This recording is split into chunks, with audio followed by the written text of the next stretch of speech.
Have joining me on stage Dr. Oyedeji Ayerende. Give me 1 second, apologies, folks. He's amazing, for lack of a better term. He's been supporting the SCD for many years.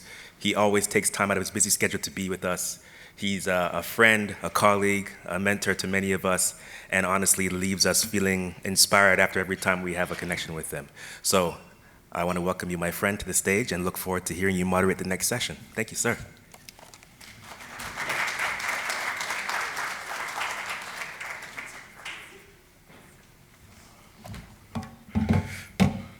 Great. Good morning. My name is Deji Ayerinde. I'm a community psychiatrist and a professor in the Department of Psychiatry at Queen's University, Kingston, Ontario. We have a very exciting group of speakers for the next session, and it's all going to be about community. Community. And I love community for many reasons. Apart from working in the community, you look around this room, and this room actually reflects the true meaning of community. Community is a group of people with shared socially significant characteristics, place, norms, values. Look across this room.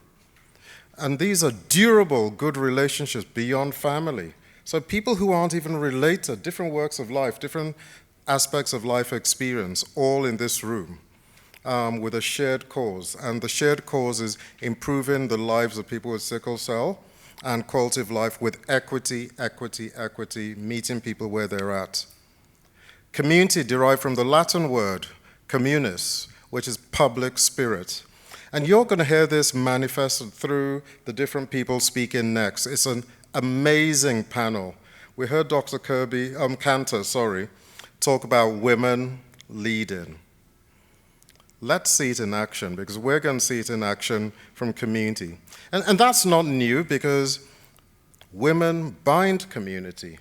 Our mothers, our aunties, and so on. So you're probably getting a sense of where my allegiances lie. The next speakers, I'll introduce the panel straight away so that we can roll through, and I've been promised the slide transitions will be rapid. We'll try and gain time at the end for questions as well. First speaker will be Dr. Melanie Kirby-Allen, well known to many of you, speaking about hospitals with satellite affiliations, a case study of sickle cell patient care and its main and satellite hospitals. Dr. Kirby-Allen is an academic clinician in the Division of Hematology, Oncology of Sick Kids, an associate professor of pediatrics at the University of Toronto, co-director of hemoglobinopathy. That is such a tongue twister for a psychiatrist. Hemoglobinopathy program in the Division of Hematology, Oncology of Sick Kids, on the governance board of SCD, and a lot more. These programs do not do justice to any of the speakers. We're not saying Google them. We're not saying use chat anything, but my oh my, every single one of them is going to modestly present what's just a fraction of who they are. The next speaker after Dr. Kirby-Allen is Cheryl Prescott. Cheryl's going to be presenting on the type of program offered and working with patient organizations in co-designing sickle cell disease programs. Cheryl's an executive director of Black Creek Community Health Center. And we're going to hear about community health center practice. Cheryl's a great promoter of social justice and equity and works across Northwestern Toronto, Ontario Health Team and the Alliance for Healthier Communities. Mobile outreach clinic, meeting people where they're at. A graduate, and it's a good thing Cheryl didn't put all her letters post-nominals behind her name, because it's got, Graduate of Science, Universities of Toronto, Ottawa, Rodman School of Management, York University, and Harvard Business School. We're going to hear expertise. Then we've got Tanya Luca, a digital health project manager at North York General Hospital, who's been working extensively on evidence to practice, E2P, Ontario program. A critical care nurse by training, leveraging digital health strategies to enhance healthcare accessibility and quality, and implementation science. So not just talking the talk, but walking the walk. It takes skill to animate data and to turn numbers into human feelings and stories and so on. And Tanya's got that gift. And the presentation will be Advancing Sickle Cell Disease in a Community Hospital Setting, a case study of NYGH. And last but by no way the least, Dr. Sandra Newton. Sandra's worked as an experienced psychologist, working in developmental, clinical, and social psychology with an MA and PhD from University of Toronto. Sandra is well known to many here with her advocacy, education, and support for children, youth, and adults with sickle cell disease. She's run numerous workshops and peer support group sessions and has been actively involved in supportive counseling to clients. If I needed a therapist or a counselor, Sandra's my person. She's just got heart. I'm not biased. There are no favorites in the panel. And I'm not saying that because I'm a psychiatrist. So we'll let the sessions roll. It'll be one into the other. It's going to be like a relay race. It's going to be 10 minutes per speaker. When you see me frantically doing the red, it's just to draw attention to time running out and let the show begin. Dr. Melanie Kirby-Allen, thank you.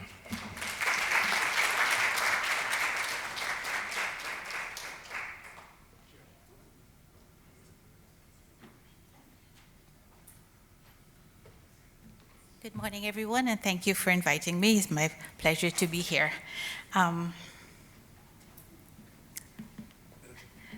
Nothing to disclose with regard to this topic. I do have research funding from Novo Nordisk at the moment.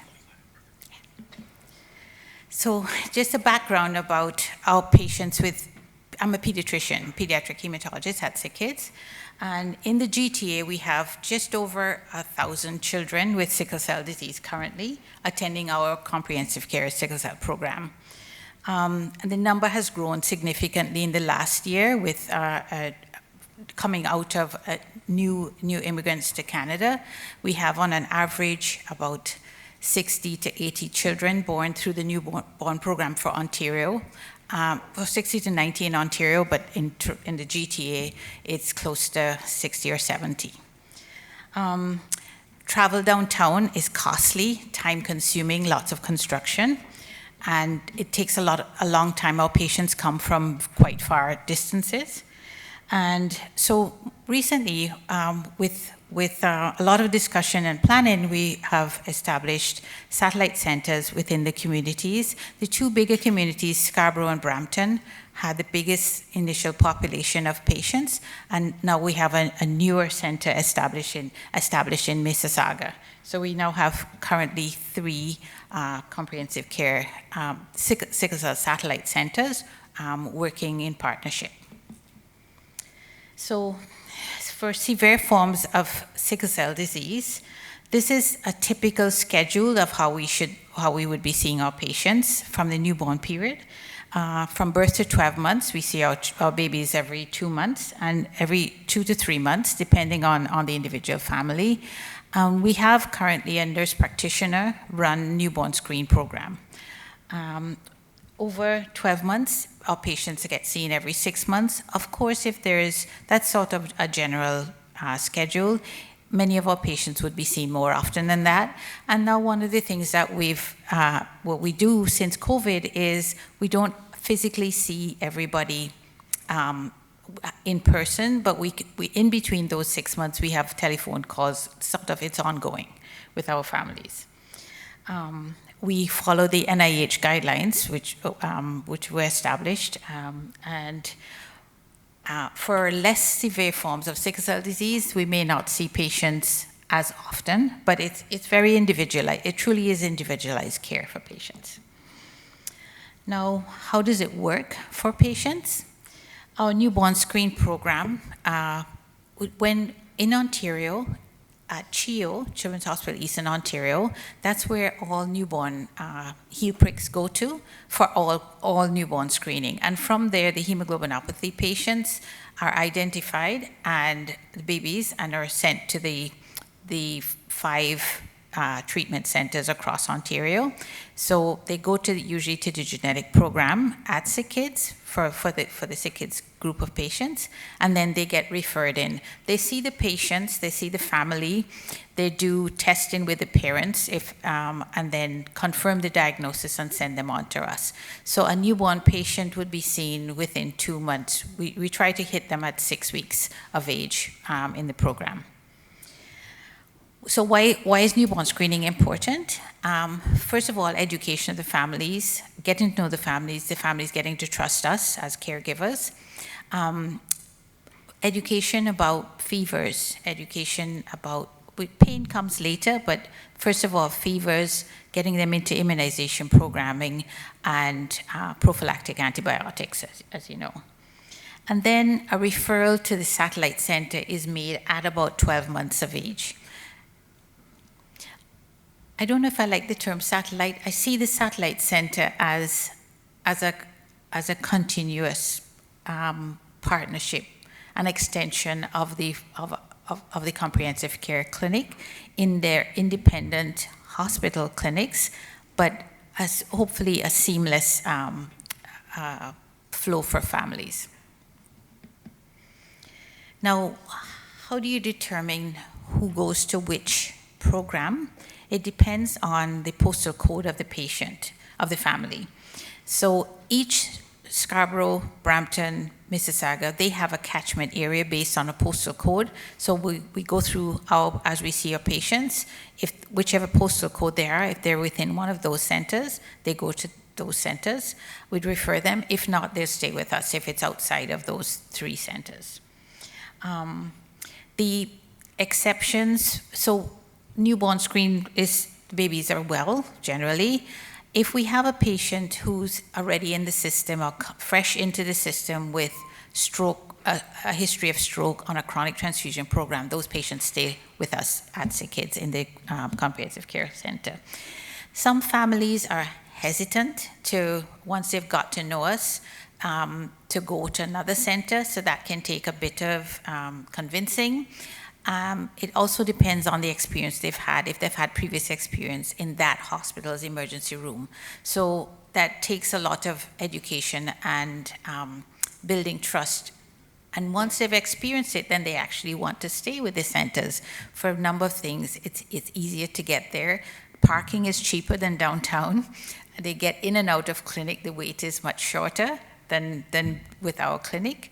So there are a lot of advantages for going locally, and the parents can get back to work for the rest of the day. So it actually makes sense.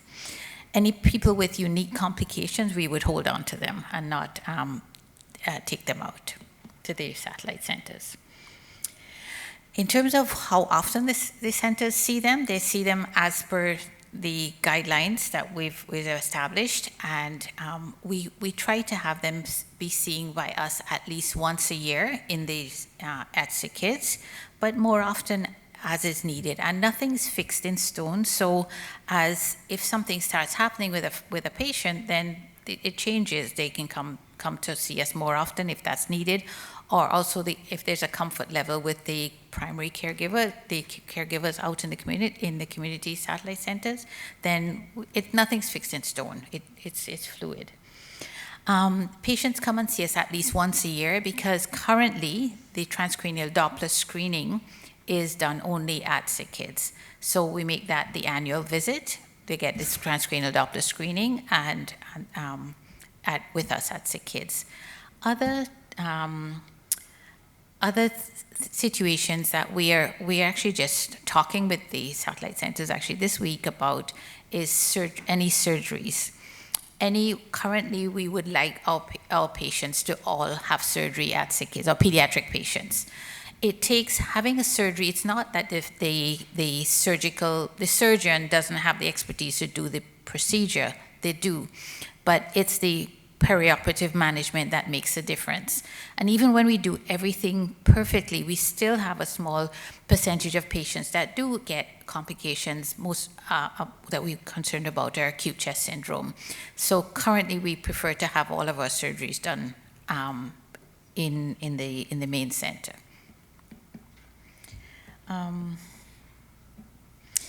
In addition to newborn screening, our patients come, how do we get patients coming, or new patients to the country? They can come through a primary family physician, and I heard Dr. Cantor mention about community physicians not even being aware that there is a sickle cell comprehensive care program at Sick Kids, which sometimes is shocking, but not everybody knows that. So we do have patients who have come to the country 2-3 years, and then they finally make their way, often after an admission to hospital for a vaso-occlusive episode or other complication, they come to us.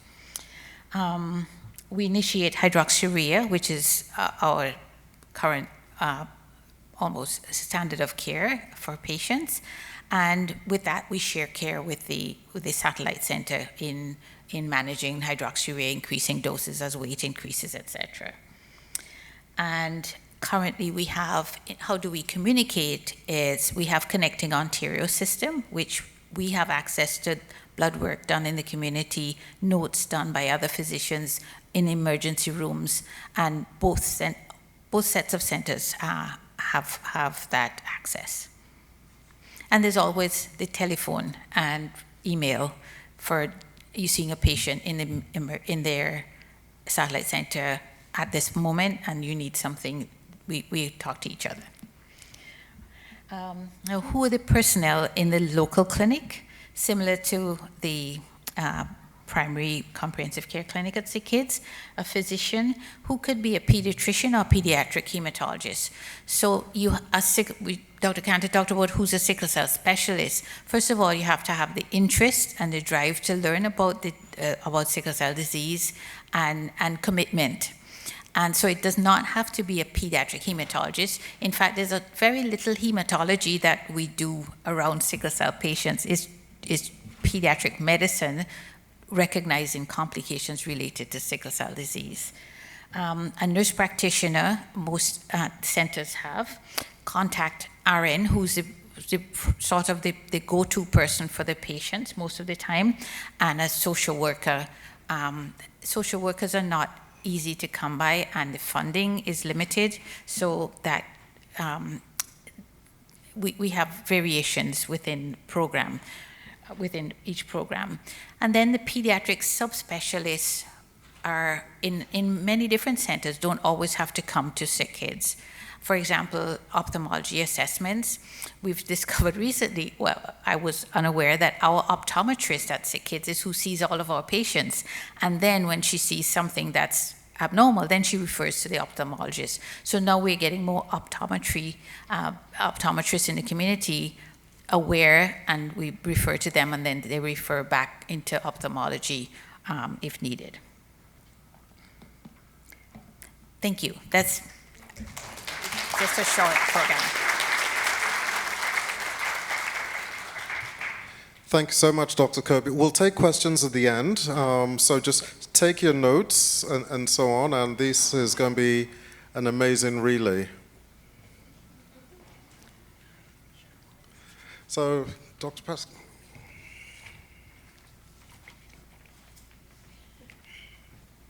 I'm just going to call everyone doctor. Okay. Thank you, and good morning, everyone. Thank you so much. I feel like my presentation goes quite nicely following Dr. Kirby, because it really demonstrates the importance of the journey of the patient throughout their care. And I have no conflict of interest to declare.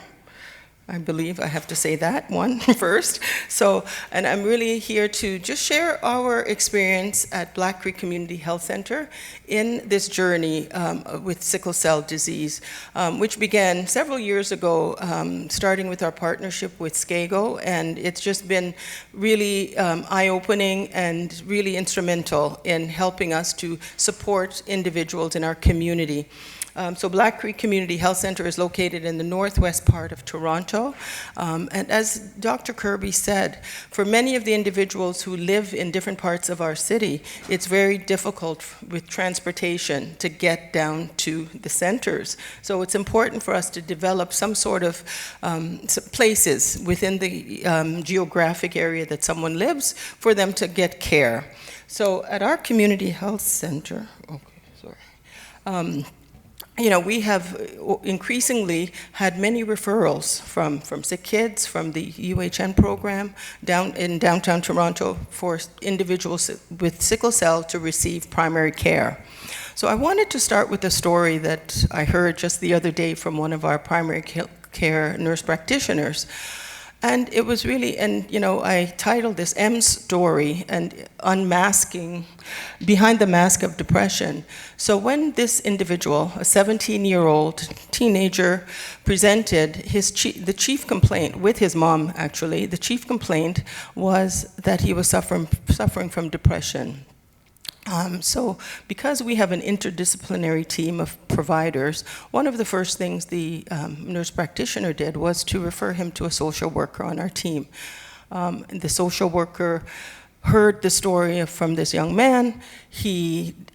And mom also disclosed the fact that he was not eating, he was losing a lot of weight, he had trouble in school, he was missing a lot of school, he was diagnosed with depression, with learning disability, and a whole slew of other conditions. But upon further investigation, it was found out that this young man had gallstones. And some of you will know that gallstones is one of the complications of sickle cell disease. And he did not admit to the pain from the gallstones. As you know, the pain is a characteristic of this disease, but there is so much complexity behind that pain. And often, in his case, it manifests as a young man who, as you know, teenagers are not very communicative. So he became depressed. He stopped eating. He lost weight. And of course, mom was besides herself and didn't know what was happening. Anyway, because of this team approach, it was identified, the gallstones were identified, we worked with our local hospital, and within 3 weeks, he had surgery. Mom is amazed and says, I am happy, my son is happy, I can now just live and know that my son is being cared for. So it really is just to demonstrate the complexity and the importance of going behind the mask of the pain suffered by these individuals. So just wanted to start with that because it really is the reality by which, as many of you know, patients with sickle cell and their families and caregivers live with. So moving on in our journey, I forgot I have to move my slides. So several years ago, Ontario Health released a Black Health Plan, really with one of the goals being to increase health equity in the Black population. And again, as many of us know, sickle cell is one of those diseases that health outcome is really related to race and racism in our environment. So one of the pieces of advocacy that many of us, especially in the community, engage with is to really encourage the supports and resources to go into addressing race and racism in healthcare for sickle cell patients. We came together in the GTA with four community health centers spanning from Durham to Peel and Central Toronto, along with a social service agency, and supported by SCAGO, we developed a collaborative approach so that we can learn from each other how to address the issues of folks with sickle cell in our communities. And this work was really grounded in community, addressing with the community at the center, and also addressing and really grounded in race, anti-racism, especially anti-Black racism. And we continue to be part of this collaborative and share our learnings and our resources together. And each of us, in each of our centers, we developed our own sickle cell program. And I'm happy to say that since within the last 3 to 5 years, we've really seen an increase in referrals from the sickle cell centers for patients who live closer to our geographic area. I think Lanray said it yesterday, where in this province, it's really difficult when patients are living far away from Barrie and other parts of the province to get the care they need at a center. We just don't have enough. But community health centers are across this province. And if we can build capacity within different geographic areas of our province, we can build capacity to address, in partnership with hematologists, with other specialists, to really address the needs of the sickle cell population. So we've been able to do that through, at our center, I think one of the key ingredients of that was we were able to hire a family physician, very experienced family physician from the community who has decades of experience working with sickle cell patients, and he's been really working to build capacity amongst our clinicians, both not only primary care physicians, but the allied health team, such as social workers, dietitians, and navigators, and other parts of our healthcare team. And going back to M's story behind his mask, he's now 17, and we're confident that one of the issues around transitions from pediatric to adult care will be facilitated through his connection to a community health center, because we will ensure that we work with him and his family for him to be able to transition from pediatric to adult care, which is one of what I've heard from the community, one of the biggest issues for sickle cell patients. And finally, I think where we are now is that our clinicians have been in looking at implementing the quality standards for sickle cell. We have been able to work with our clinical providers to increase their understanding of sickle cell disease, and we have created a tool in our electronic medical record system that's accessible and easily accessible to each clinician, so that they're able to now monitor the progress of their patients. And this is very important to us, collecting data, evaluating our progress with our clients, our patients, is so important. And this is but we need the tools to do so. And these tools have not been readily available since we've now been dedicated to addressing the needs of this patient population at our center. And finally, I wanted to also just talk about the community-based approach. We are really wanting to increase understanding in our community. It's surprising to know that many people do not know they have sickle cell. We've heard this. They don't understand that there is screening available. So we have to do a lot of community education. We have a community ambassador program that was born out of the pandemic to encourage vaccinations, but now we're employing that strategy with our sickle cell community. We have community ambassadors with lived experience of sickle cell, again, the learnings from SCAGO, and implementing some of the same strategies so that we can then empower our own community members through those that with the lived experience to create support groups, education groups, participating in health fairs, especially among the Black community, so that they understand this disease, and we're able to, again, provide the services they need so that they can, their health outcomes could be improved. Again, our Black Creek team is at the table over there, and it really is kudos to them. I'm just the spokesperson. It's been really encouraging to see the uptake of this and the interest in this work from the professionals within our team, primary care professionals, community workers, as well as the community that we serve. Thank you. That's it. Thank you so much. As we prepare for Tanya Luca, I'm going to try to keep to the rules. I'm so tempted to ask questions, but I won't. But note your questions. There might be a checklist there you want a copy of. We'll talk later. We heard data. Tanya Luca.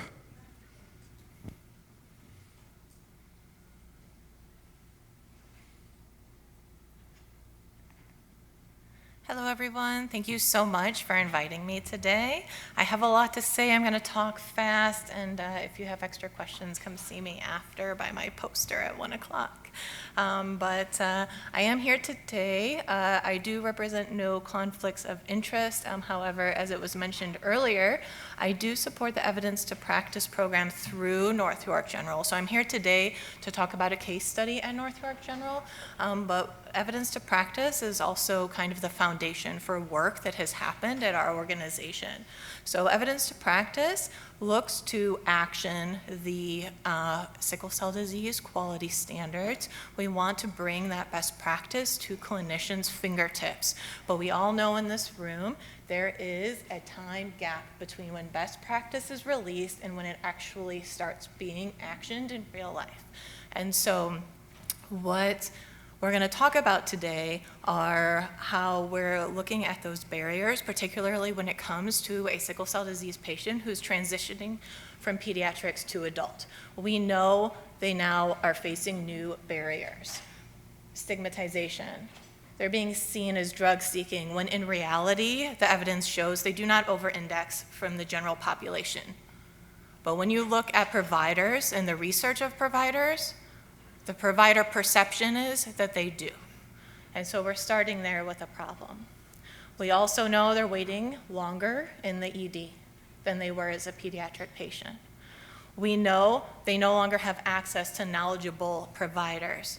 They can't find comprehensive care. On the provider organization side, we got barriers. Yesterday, someone asked SHN, what were the barriers to your implementation? And they did mention knowledge, they did mention competing priorities, yes to all of those, but we also have unclear processes in place. We have a lack of communication happening. We have order sets in place that are great, but we're not using them. And so I want to talk today about how we look to solve some of those problems. I think there's 3 key areas when it comes to creating change in the ED. You need to have a vaso-occlusive pain order set. This is where a lot of organizations put effort in and they embed the quality standards, but we also need to make sure that the providers are actually using them, and I'll talk about that in a minute. You need standard operating procedures. Why? Because patients are getting dressed up to come to the ED, and that's ridiculous. Because patients are playing wheel of misfortune. Am I going to get a provider that knows sickle cell disease, or am I not? The providers in the ED, you can do a whole education for everybody, and guess what? New people are going to get hired. You're going to have staff changeover. There's a good chance they don't know about sickle cell disease. And so putting these 3 pieces together really has been a key to success when it comes to ensuring that the patient is getting an opioid in a timely manner.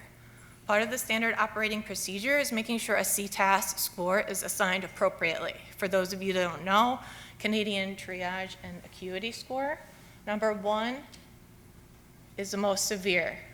Your heart has stopped. I gotta resuscitate you. Number 2, ooh, chest pain. You had a recent MI. There's a good chance something bad could happen to you. We gotta make sure that you are safe. Number 3, maybe abdominal pain. I don't know, maybe you had bad potato salad, maybe your appendix is gonna burst, we gotta check you out. Number 4, you need some stitches. We don't want your business hanging out, but at the same time, we gotta take care of some other people. Number 5, you got the sniffles. We're coming to see you, you deserve care, just hold on a minute. CTAS 2 should be assigned or less, period, the end. This cascades all of the other pieces. Within those standard operating procedures, you want to say, hey, this patient needs a vaso-occlusive order set.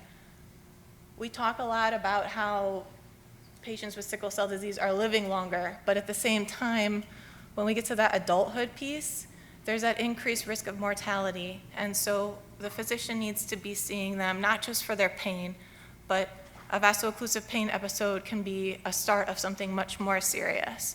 And so bringing all of this together at North York General has been a 3 to 6 month journey. But I just want to talk about how we action some of the items real quick. We introduced fentanyl sublingual at the front door. We embedded it in the order set, auto-checked.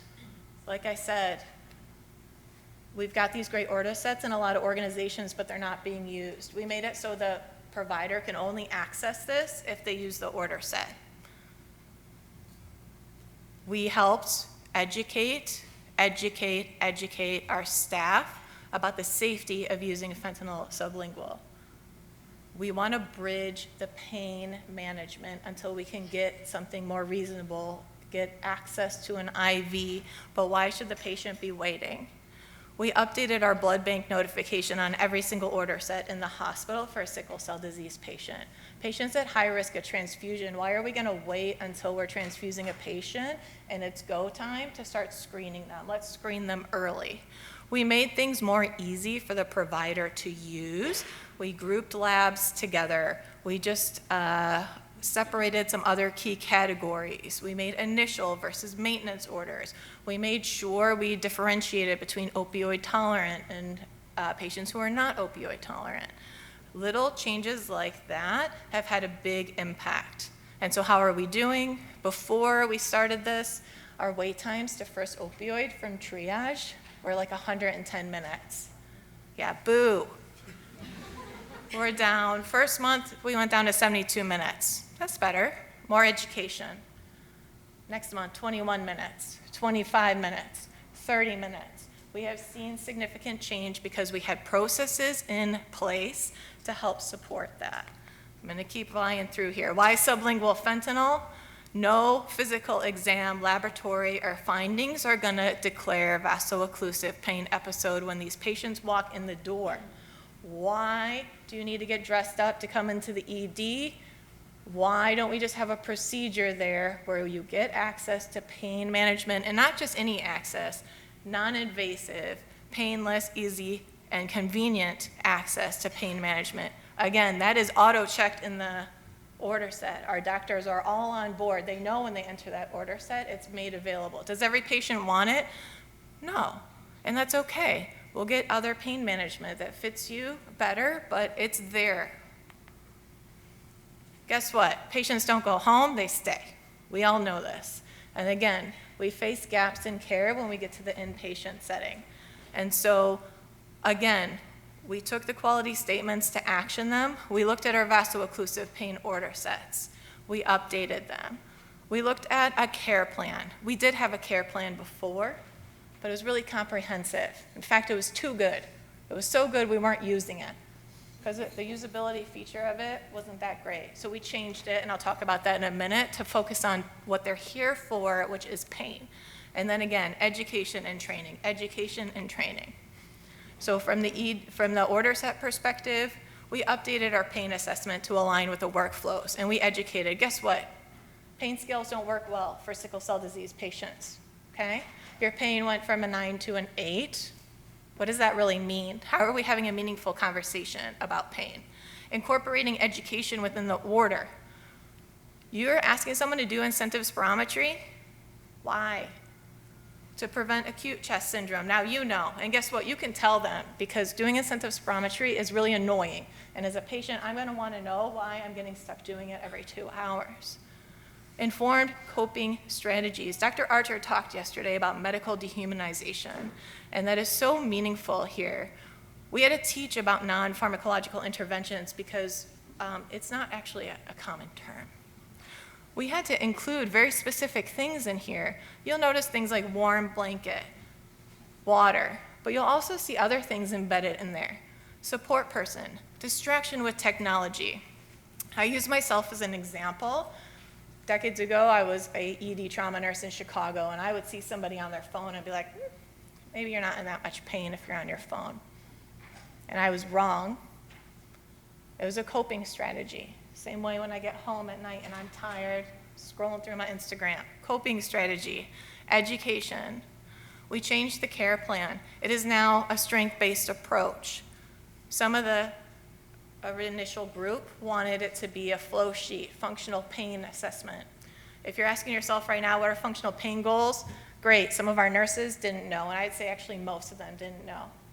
When we talk about that pain score, a functional pain goal has to do with, okay, I was in pain at home, I'm in pain at the hospital, what has changed? Well, now I'm in so much pain I can't walk, I'm in so much pain I can't sleep, I'm in so much pain I can't eat.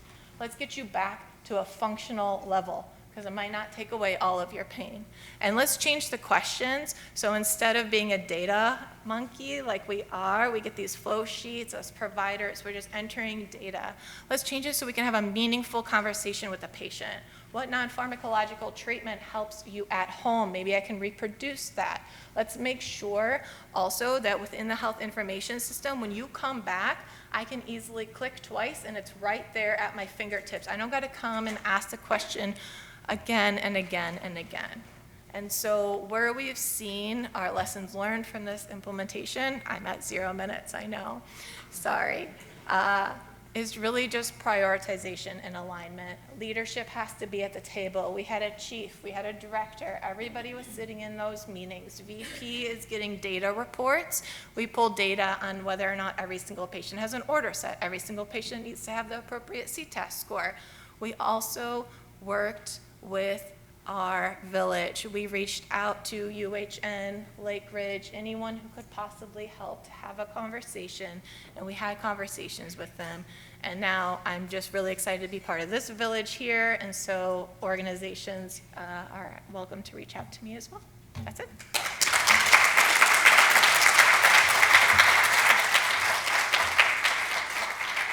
Thank you so much. Note your questions. It's going to be a hot question session.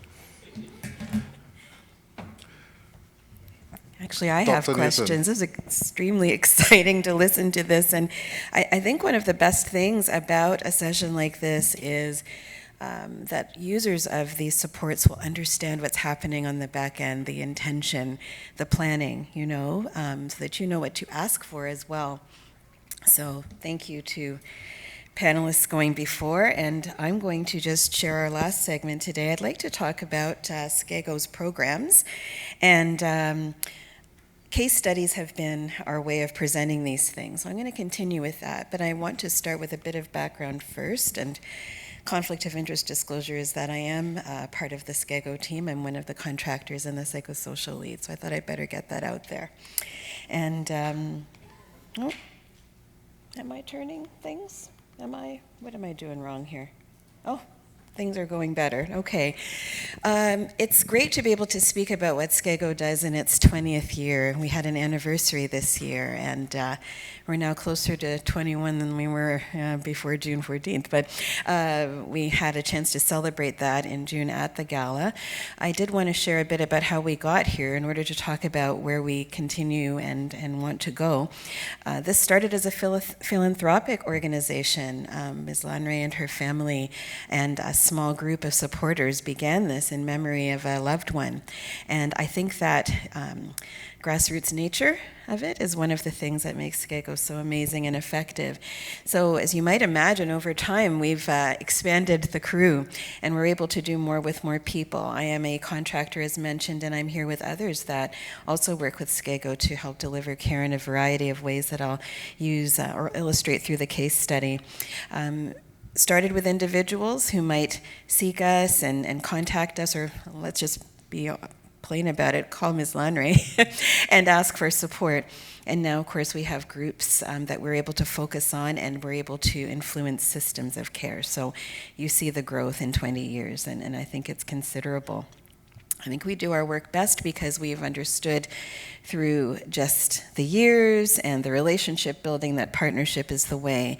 And you can read partnership in a number of ways. That's the healthcare providers, that's partnerships with patient groups, and that's with others in the community that want to join with us to serve those with sickle cell disease. I'd say innovation has been the name of the game as well, and I'm always surprised at the creativity that comes about to solve problems that come to our attention, and I hope we never lose that energy. And of course, forging trust. I think we have heard reference to trust throughout the presentations over these 2 days, not just the faith patients have in us and their families as well, but in each other, having that comfort with reaching out to consult, ask for expertise, and I hope that, again, that continues from here. So when we're making those partnerships, we're touching on a number of different parts of the community, certainly healthcare, where folks will come for support with their sickle cell related needs on the physical and mental health end, social services as well. Education and workplace is another place that we have an opportunity to have influence. We're contacting, of course, with consent, the places that employ and educate to help them understand how to support our folks better. And government and industry alliances and work have been crucial to making change. And I think of some of the bills and other things that have been a part of the work we do and put things in place that are going to have lasting impact, and of course research, another area that we're involved with. So just wanted to share that. I think when I talk about the way that we engage, collaborate, there are a few tenets that are important. They may be obvious, but I enjoyed making this slide. Just going to say that. Because I really think if we return to this as first principles, we are by nature, patient-centered, family-centered, right? And we don't see our care as extending only to an individual. They are part of a system, and our care extends to them as well. We are partners, I mentioned earlier, and that means clinicians, yes, are providing some of the support, but so are peers. And one of my privileges is to be part of peer support, and I see one of my co-leads for that here. We are equity seeking. We want to make sure that folks have access to the care they deserve in a timely and equitably provided way. And I would say as well that we're available. And again, may seem obvious, but it's super important that if somebody reaches out by any means, whether that's through one of our social media channels, a phone call, an in-person contact, that they understand that we're here and want to respond. Cultural responsiveness, I hope, goes without saying. I think we have a unique opportunity to present things to people in a way that's meaningful for them and through demonstration of cultural humility as well, centering again the patient and what they need. Accessibility is another piece, and I think it goes with availability. I probably should have put them together, but I think to really feel that we're available for you, you need to be able to reach us and to have us respond in a timely way. I know that we aim to do that at all times. Another nod to resourcefulness, I do think that we have had some unique challenges presented to us. The case study is really going to be a bit of an amalgam of a few people and a few circumstances they were in, but just being able to think about what's in our hand and what else we need and how to engage with that has been an exercise, but it always teaches us something new, and we remain very teachable. I think our continuity goes without saying that we may have one or two calls or meetings, but we need to be able to circle back and follow up. I think that is a strength of the program, absolutely.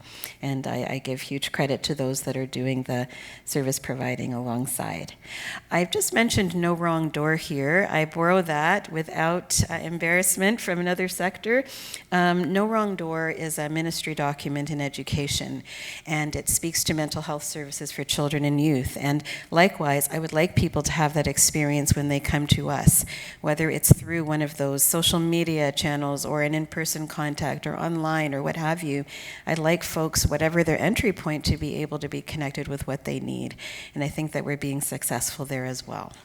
So a bit of that overview. And with that, let's get to a bit of a case study. Not that people are cases, but and again, an amalgam. This is not a real person, no identifying information presented, but I hope you will hear some of the challenges, unique and generalized, that a person might bring with them in need of support from us.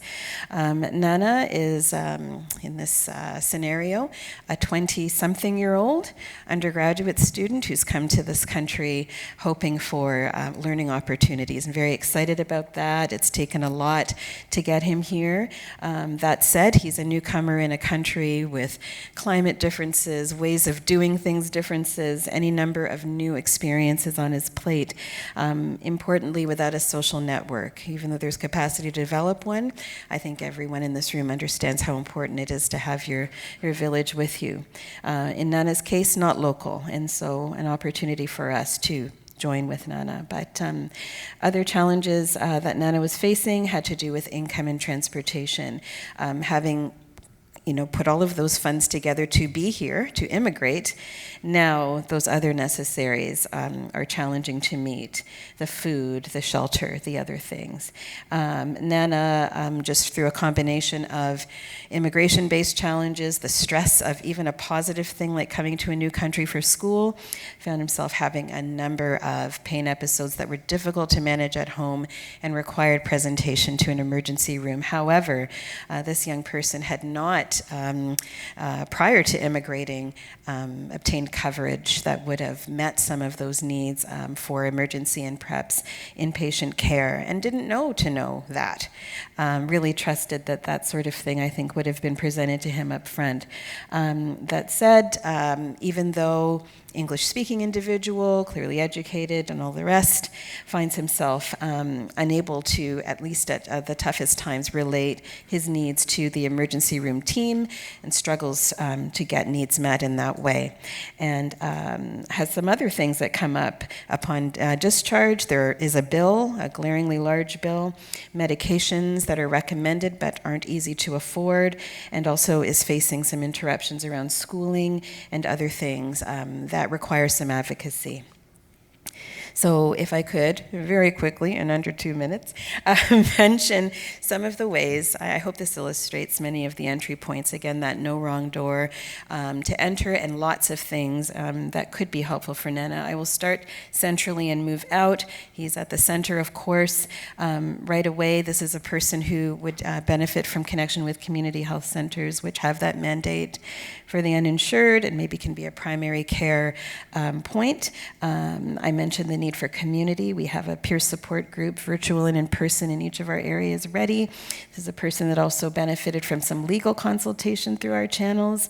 We were able to look at grant and emergency funding to support Nana. Needed that advocacy at the healthcare point because there was avoidance of going back into healthcare settings without knowing the wayfinding and the rest, and we were able to do that. And counseling, I think in its broadest term, can be about the psychological, mental health, stress-related things, but also was about problem solving, and I think that's what so many benefit from. If I move out a bit, I will just mention some of the things that are not as directly maybe affecting Nana, but also helpful. On the right side, just the website as a repository of information I recommend everybody visits, and something we can mention to those involved in Nana's care to consult as well. We have a number of educational materials and modules, but on the left side, I do want to highlight a really important and exciting program. We've heard about the helpfulness of ambassadors, and we have patient well-being coordinators as well. We have 3 here today that I hope I get a chance to reference if I get an extra minute. And I want to mention the other thing having a big impact on how we advocate for Nana, which is those health quality standards. And really important to know they exist, and I think you've heard about how important it is that the implementation occurs as it should. So there are a number of things, not exhaustive, that honeycomb there, but just a number of things that could be brought forward for Nana and were helpful for the folks involved. This is just my opportunity to share our website and direct folks there. We have also a wonderful social media and WhatsApp community, a few of them actually now that we're becoming more regionally oriented. There's a counseling request form that will come to me, and we have respite and emergency grants and scholarships as well that we're able to consider folks for. So wanted to just share that and my contact, and I'll go take my seat. Thank you.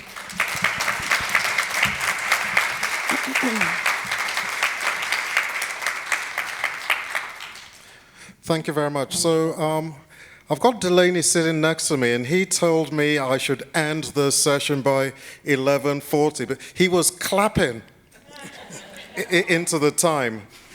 So we will, in the true spirit of community, take a few questions. And for going into the injury time, I'll be making a donation of $200 to SCD. So, so can we make the questions will just be punchy and move? Before the question is just a quick comment that I wanted to make following the Nana case. So that's a real case that SCAGO is advocating for. So I will invite everyone to go to the page 42 of their program. There's a QR code with a scan there. So if anyone has ever been a student here in Canada, foreign student, is currently or has been, please complete the survey because we need data. We heard enough about how data is important, and those data will be helpful to advocate for a student. Thanks. Thank you very much. Any other hand? There was a hand there. Quick. Thank you so much. I have 3 questions. Maybe I'll ask 2. One to Black Creek. Thank you so much, Sarah, for the good work you're doing. You talked about the Black Race strategy and the work the ambassadors are doing. Now, the question related to Shana, how are you supporting patients who are uninsured, especially those who are international students, kids with non-status patients, because I'm dealing with that as a director of health at Northwest, and also to North York. How have you managed to bring all physicians on board? Because a number of physicians still say they don't have enough knowledge on sickle cell disease. How have you managed to do that? Thank you. That's just cost me $220. So I'll go first with the question around non-insured. So all community health centers, most of us anyway, have dedicated funding to support specialist and diagnostic testing for folks who do not have Ontario health cards. So I know this is actually a well-kept secret, and not too many people even know about it. So I do think, especially in the sickle cell community, and many of the newcomers that are here, they don't know. They go, they go through life without knowing that they have access to care at community health centers. So this is something that I hope you can all help us to spread the word on.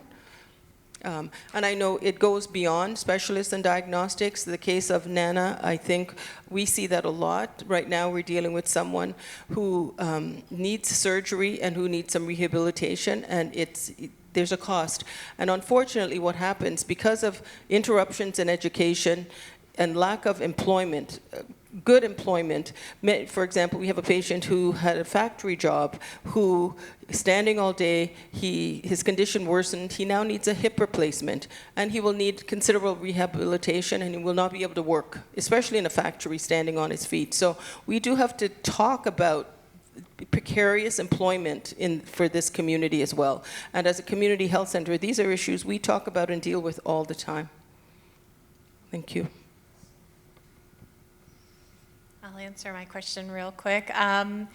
It's not just the physicians that don't know, it's social workers, it's physical therapists, it's occupational therapists, it's the nurses, and so we sat down with every single group, and we continue to sit down with them and train the trainers and develop education modules. We're developing a simulation for the staff so that they can have a mock experience that is meaningful with sickle cell disease patient, and it goes on. We introduce medical rounds, topics for the physicians leading up into it, and then really embedding the quality standards and monitoring them in the order sets. Doesn't just make sure that the patient has access to them, but it's also kind of played an important education piece for the physicians as well. Thank you. We have very little time left, so we'll just take a question, and then we're going to have members of the audience. There's someone I passed on the way over there, so I've broken all the equity rules. So we'll have very quick here. We'll go, there's someone there really quick. We're going to hit $500 donation at this rate, so quick.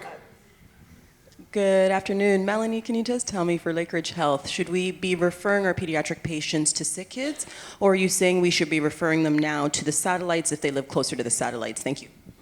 So you can start with with the satellite or with sick kids. We try to have a seamless interaction. So whichever of us sees a patient first, they're going to come to us at least once a year anyway. So if it's also what the families can do. Coming downtown is difficult. So if they can go closer to a satellite, and then ultimately we'll see them once a year if needed. Depends on the underlying diagnosis, the severity. Hi, good morning. I'm Katrina. I'm a patient. My question is to Cheryl. Is this patient referral, or is it from a doctor to get into the center? It could be either. We do have referrals from the centers, from the hospitals, but we can have walk-in as well. And we do prioritize sickle cell patients at this time. Okay. And also for North York, I need to know, do you have to be registered with North York to access the sickle cell care center, or can you be, for example, in emergency needs and I am so glad you confused that as like a compliment. We're not a sickle cell disease center. We are just the hospital, and we've just been making these changes so that when patients with sickle cell disease walk in our front door to the time that they walk out, they can get better care.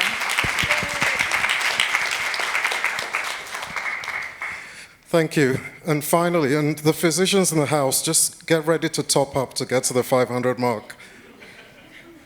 Oh, thanks. Thank you to the panel members. This was a really great presentation. And I think I more have a comment, and this is directed more to Cheryl and Tanya.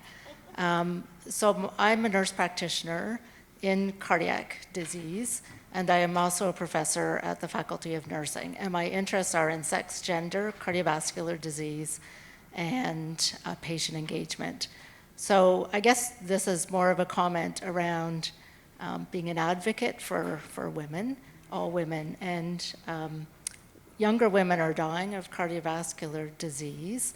And I just wondered, I really liked the checklist, Cheryl, that you presented.